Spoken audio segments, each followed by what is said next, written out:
I shot my third rabbit today. I think there's a litter nearby because they all look the same. White with gray spots, and they all had one solid brown ear.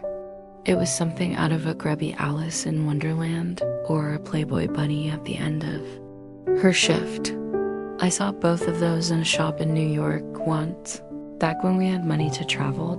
My baby sister likes to think that the critters all have feelings, and that they're living some happy lives with tea and cookies in a bow-tied little hole in the base of a tree trunk, and that they're nibbling at our vegetable patch to bring bits back for some fluffy baby bunnies. She's 10 and they're 4. Wrong. See, I've dealt with rabbits before. Those bastards are always hopping around, just out of reach as they snatch up my greens. There's something impish and smug about them too, like a hooting and hollering road rascal on a mission to tip cattle. They pop up each spring in droves. Usually a trap and a couple bullets will run them off, but they're particularly persistent.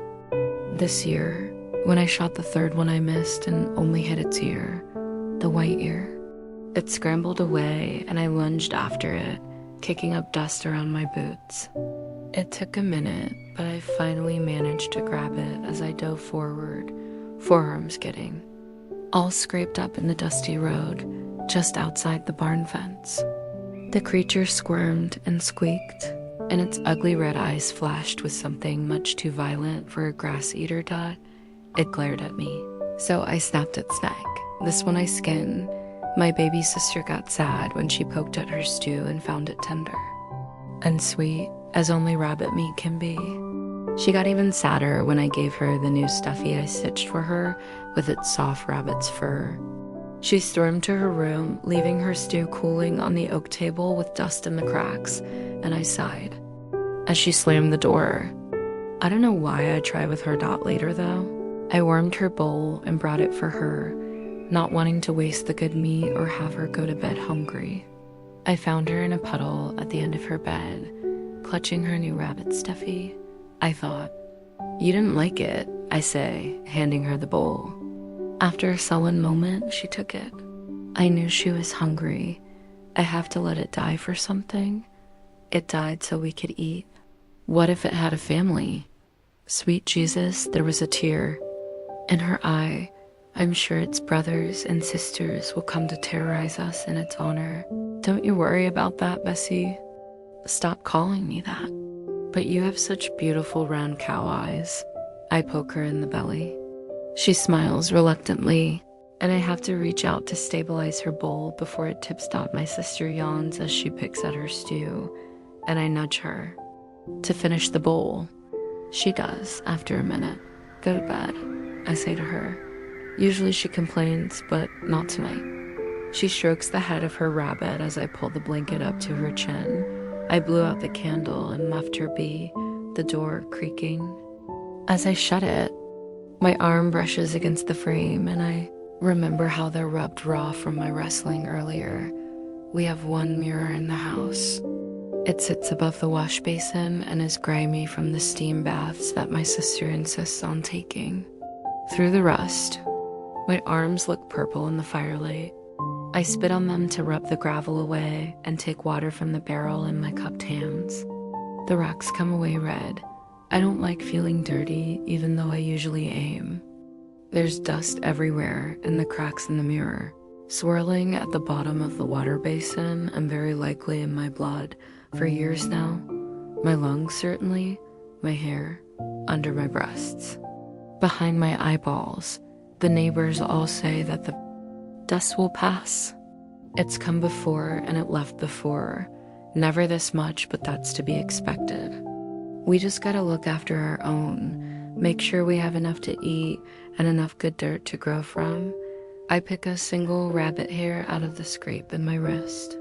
It snags. Little Bessie and I go into town the next day on our real Bessie, Hera the cow. My sister named her.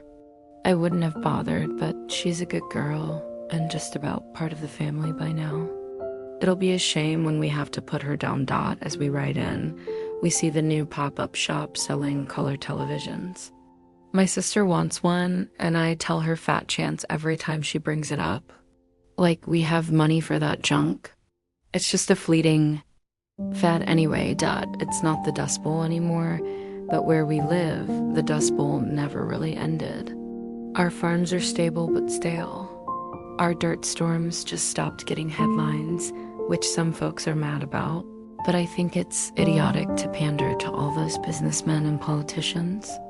All they do is pity, and there's no room for thoughts and prayers where there's real work to be done. It's no wonder they call us real America. We're the only thing left in this godforsaken country that's not made out of plastic and silicone. We leave Hera the cow to drink at the trough and push open the shop door with a jingle. I'm buying sugar and oil, and little Bessie runs off to look at the televisions. It's a tight day for bills, but I leave the shop with a pound over my shoulder and a leaking can in my bag. I'll scrub it later. Little Bessie is stroking Hera with a frown on her face. What happened? Arlo was asking why we were riding Hera instead of Misty. Arlo, that hillbilly trash. I toss my bag up onto Hera's back. You shouldn't. Talk to him. He's nice sometimes. Someone who's nice sometimes is mean at other times. He was just asking. No, he wasn't. He knew we had to sell Misty. He was being seedy. I swing my legs over Hera's makeshift saddle and reach down for my sister. I still don't get why we couldn't get another horse. She asks as I hoist her up onto the cow. Do you have money for a horse? She picked up the ends of her braids. No. Well, there you go then. Little Bessie sighed. Can we at least get a color television? We can't even get a regular television, I groan. All those machines are hippie nonsense. Let the flower childs have them. We could watch the auctions from the couch, though, and actually see each of the bull's colors, not just smudges of them from the back of the crowd. You know what, Base, I say, kicking my heels to get Hera going. When I finally get the farm back in order and you get rich and famous from your singing, we'll get a color television. I don't look back, but I know my baby sister is smiling as if that'll actually happen someday. There's another damn rabbit at the fence, waiting for me. I tell little Bessie to take Hera into the barn and get her some hay, and I grab the gun. As soon as she sees it, Baze starts pleading. It's not hurting nobody. It's hurting. Use every minute it's alive to eat our crops. I cock the rifle, but maybe it's not eating our crops and it needs to eat too. Then it'll eat someone else's crops. I leave her in the barn as I march to the fence dot. It's just sitting there. Identical to the others, not a fear in the world as I point a rifle at it. Its one brown ear turns towards me, while the other calmly remains pointed to a cicada on a leaf a few feet away. It's a beautiful tune, and I march in time with it. The rabbit looks at me. I focus in on it, looking down the barrel at its beady little eyes. It finally has the decency to point both its ears at me. The white ear has a hole through it. It's too late to hesitate. With blood on my boots, I pick up the limp creature and stick a single finger through that hole. That bullet hole. This one I bury. The rabbit was in my dream that night. I shot it there too. The Lord is testing me, because when I wake up, the first thing I see is the stuffed rabbit. Bessie has crawled into my bed sometime in the night. She's been having night terrors recently. I'm not sure what I'm supposed to do about it, but she comes to me anyway. It's the time of day when the sun is orange but cold, shining in chilly beams through my small window. Gilded hour, I like to call it. The opposite of golden hour. Golden hour is all warmth and the braying of horses as the sun sets. Gilded hour is just roosters bitching. I leave Bessie to sleep with her bunny, getting up to feed the chickens. As I scatter their feet around the coop, the heels of my boots folded from putting them on too hurriedly. I see the little devil hopping across the corner of my eye. The hole in its ear is still there, and now it's dusted in a fine coat of dust and dirt. There's no mistaking it this time. My fertilizer lives. I don't have the rifle on me, so I grab a hand shovel. It watches me as I approach. I catch it, dig the point of the trowel into its fuzzy little chest, and it doesn't even fight me. It just blinks with those red eyes. I stab it hard, and then I stab it again, and again until it's mushy and sloppy and deaf. This one I toss over the fence without ceremony. It's several weeks before it comes back this time.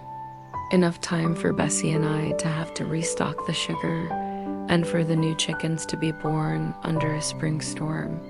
Things are beautiful this time of year, Dot. I see it appear under the cover of night as I stand at the kitchen window washing pans. Weaseling its way under the fence, ears folded back, the hole in the white one almost getting snagged on a loose wire. This time, there's the slightest crater in its chest. Despite that, it breathes fine and hops happily towards the crops. I watch it go. It starts to nibble. I feel like I'm in a daze as I exit the house. As I walk towards it once more, déjà vu crawling up between my shoulder blades. I grab it by the back of the neck. Its nose wiggles as it looks at me. The devil licks its lips, and there's cabbage between its front teeth. This one I bring into my home. Little Bessie squeals at the idea of having a pet, so I tell her it's her responsibility. The first thing she does is give it a bath, and I watch how carefully she cleans its ear, even though it seems as though the wound is years old. She feeds it every day from her own plate and leaves little bowls of water around the house that I'm constantly trotting on. Dot. It is cute occasionally, despite its devil eyes. Some nights I like to sit on the porch. I dust off a patch on the steps and sit myself down, watching the yellowing crops swaying in the breeze, the stars brighten. A purple sky. The rabbit comes and sits with me as Bessie finishes her chores. Dot. It seems almost human as it sits, silently contemplating the sky alongside me. Human in a curious way, but also a greedy, hungry one. Nothing like the sweet little bunny that Bessie sees, and nothing like the ignorant nuisance that I used to see it as. I don't know what it is, and I don't like this creature, but if I can't destroy it, I have to learn to live with it. I almost believe it's thinking the same thing about me.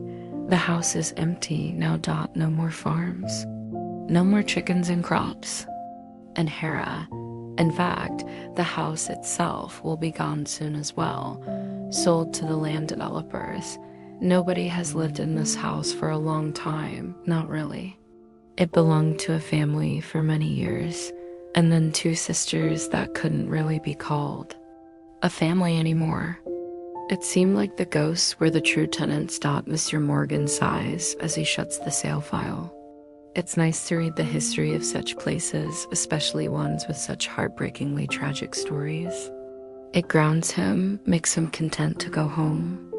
To his wife each night, he enters the house, beginning his inspection.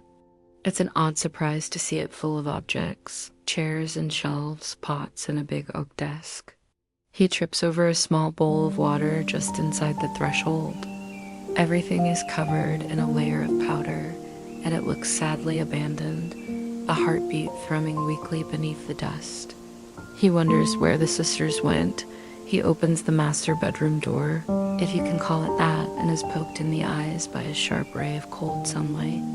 He's blinded for a moment, rubbing sight back into his eyes. But when he finally regains his vision, there's a small disturbance in the scenery. A small creature sits on the bed, curled up in an indentation in the sheets, as though someone was just laying there. It looks sickly at first, but when Mr. Morgan catches the critter's red eye, it raises its head, stretching its front legs. When its ears perk up, there's a hole in one. The rabbit hops down from the bed, leaving almost no disturbance in the dust as it does so. It comes to sit at Mr. Morgan's feet. It's a cute little thing. Really. Mr. Morgan reaches into his bag and brings out the salad that his wife packed him for lunch. He places it in front of the creature. The rabbit bows its head and eats.